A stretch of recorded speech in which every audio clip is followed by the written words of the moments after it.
Underworld की दुनिया। ये वो दुनिया है जहां कई नाम ऐसे आए जिन्होंने जुर्म को एक नई परिभाषा दे दी, जो अंधेरी गलियों से निकलकर दुनिया भर की नजरों में आ गए। इनके कारनामों ने आम जनता को ही नहीं बल्कि पुलिस से लेकर नेता से लेकर अभिनेता तक सबकी नाक में दम कर दिया। और इन्हीं में से एक नाम है अंडरवर्ल्ड डॉन अबू सलीम का।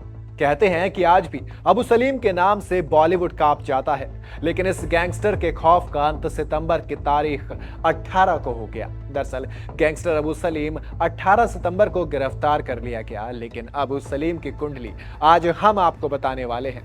नमस्कार, मैं हूं असद और आप अबू सलीम की ये कहानी सुन रहे हैं न्यूज बुक पर।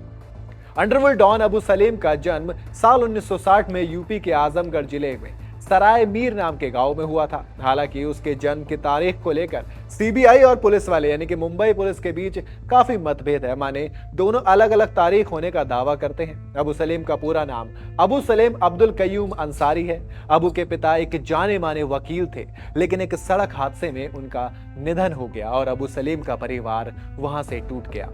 अबू 4 भाइयों में दूसरे नंबर का भाई है और पिता की मौत के बाद जब अबू का परिवार आर्थिक रूप से कमजोर हुआ तो अबू सलीम ने पढ़ाई छोड़कर काम करना शुरू कर दिया। उसने आजमगढ़ में एक मैकेनिक के यहाँ काम करना शुरू कर दिया, लेकिन जल्द ही वो दिल्ली आ गया। यहाँ उसने मैकेनिक का काम करने के बाद टैक्सी चलाना शुरू किया। इसके बाद भी वो परिवार का गुजारा नहीं कर पा रहा था, यानी कि इतने में परिवार का नियोजन नहीं हो पा रहा था। तो उसने फैसला किया कि चलिए अब मुंबई जाते हैं।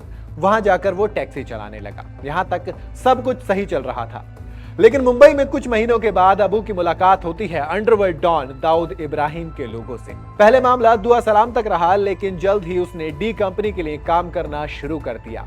उसने अपने साथ अपने चचेरे भाई अख्तर को भी शामिल कर लिया और यही था अबू सलीम का जुर्म की दुनिया में पहला कदम। शुरुआत में तो अबू शांत और छोटे कारिंदे की तरह काम कर रहा था, लेकिन फिर तेज दिमाग के चलते अबू ने गैंग में अपनी जगह बड़ी कर ली। और इतना ही नहीं, उसने गैंग में रहकर अपनी अलग पहचान बनाना भी शुरू कर दिया। इस वक्त तक मुंबई के कई इलाकों में लोग उसे जानने लगे थे और ये देख अबू सलीम पूरी तरह से जुर्म के रंग में रंग गया। अबू सलीम के खिलाफ पहला मामला 1988 में मुंबई के अंधेरी पुलिस स्टेशन में दर्ज किया गया और उसे साल 1991 में पुलिस अधिकारी आफ्ताब अहमद खान ने पहली बार गिरफ्तार किया। ये उसकी पहली गिरफ्तारी थी। अबू पर आरोप था कि उसने लोखंडवाला कॉम्प्लेक्स में व्यापारियों से अवैध उगाही की कोशिश के चलते गोलीबारी की।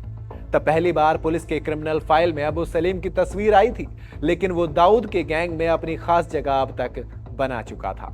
इस दौरान मुंबई में सीरियल ब्लास्ट हुए, जिसका इल्जाम दाऊद गैंग के सिर पर आ गया। इसलिए दाऊद इब्राहिम और उसके गैंग ने पहले ही दुबई में पनाह ले ली थी। इन मामलों के बाद सलेम भी वहां पहुंच गया और वहां से उसने दाऊद के भाई अनीस इब्राहिम के लिए काम करना शुरू कर दिया। अब वो दुबई में रहकर तस्करी और वसूली जैसे कामों को अंजाम देने लगा। साथ ही वो कार का ट्रेडर भी बन गया। अनीस और दाऊद दोनों अबू के काम से खुश थे। गैंग में अब उसकी तूती बोलने लगी थी, लेकिन अबू सलीम यहाँ कहां रुकने वाला था। अपने काम के दम पर उसने दाऊद का भरोसा जीत लिया और उसके काम से खुश होकर डी कंपनी ने उसे बड़ी जिम्मेदारी दी। वो जिम्मेदारी थी बॉलीवुड और बिल्डरों से वसूली करने की, और अबू ने इस काम को भी बखूबी निभाया। उसने बॉलीवुड सितारों, निर्माताओं के साथ साथ बिल्डरों से जमकर वसूली करना शुरू कर दिया। उसका आतंक माया नगरी में इस कदर बढ़ गया कि बॉलीवुड का हर छोटा और बड़ा आर्टिस्ट और फिल्म निर्माता अबू सलीम और कैप्टन के नाम से ही कांपने लगा था। अब तक दुबई से ही अबू सलीम बड़ा माफिया बन चुका था। अंडरवर्ल्ड की दुनिया में उसका नाम चल निकला था। लेकिन इसी बीच अबू और दाऊद के भाई अनीस के बीच खटपट हो गई। मामला इतना बढ़ा कि 1998 में अबू सलीम दाऊद गैंग से अलग हो गया और यहां से खेल शुरू हुआ खुला खेल फरक्कावादी वाला। अब अबू सलीम अलग से काम करना शुरू कर चुका था। वो अब एक पेशेवर अपराधी बन चुका था। उसने मुंबई समेत कई शहरों में हत्या, अपहरण और जबरन वसूली की कई वारदातों को अंजाम दिया था। भारत में भी वो वांटेड बन चुका था। मुंबई के धमाकों में भी सलीम का नामजद हुआ था, यानी कि सलीम का नाम उन धमाकों में भी आया था। इसके साथ ही 1997 में बॉलीवुड के निर्माता गुलशन कुमार की हत्या में भी अबू सलीम का नाम सामने आया था। बात अगर गैंगस्टर अबू सलीम की शादी की करें तो उसने साल 1991 में मुंबई के जोगेश्वरी इलाके में रहने वाली 17 साल की समीरा जुमानी से शादी की थी। बताया जाता है कि समीरा ने 2 बच्चों को जन्म दिया था और वो अभी अमेरिका के जॉर्जिया में रहती है। जानकारी के मुताबिक समीरा अमेरिका में जाने के बाद अबू सलीम से अलग हो गई थी। हालांकि बॉलीवुड एक्ट्रेस मोनिका बेदी से अबू सलीम की शादी की खबरें खूब सुर्खियां बटोरती हैं। उस पर किसी और दिन हम आपको पूरी जानकारी जरूर देंगे। बात अबू सलीम की एक बार फिर से करते हैं और बात करते हैं सलीम की गिरफ्तारी की। तो आपको बताते चलें कि भारत में मोस्ट वांटेड बन जाने के बाद सलीम देश छोड़कर भाग गया था। उसके खिलाफ रेड कॉर्नर नोटिस जारी किया था। इधर इंटरपोल लगातार उसकी तलाश कर रही थी। फिर 18 सितंबर 2002 को अबू सलीम को उसकी प्रेमिका मोनिका बेदी के साथ इंटरपोल ने पुर्तगाल से गिरफ्तार कर लिया। उसकी गिरफ्तारी सैटेलाइट फोन से मिली लोकेशन के जरिए हो पाई थी। इसके बाद फरवरी 2004 में पुर्तगाल की एक अदालत ने उसे भारत भेजने का आदेश दिया। हालांकि सूत्र ये भी बताते हैं कि डी कंपनी की छोटा शकील ने ही पुर्तगाल में अबू सलीम के होने की खबर पुलिस को दी थी।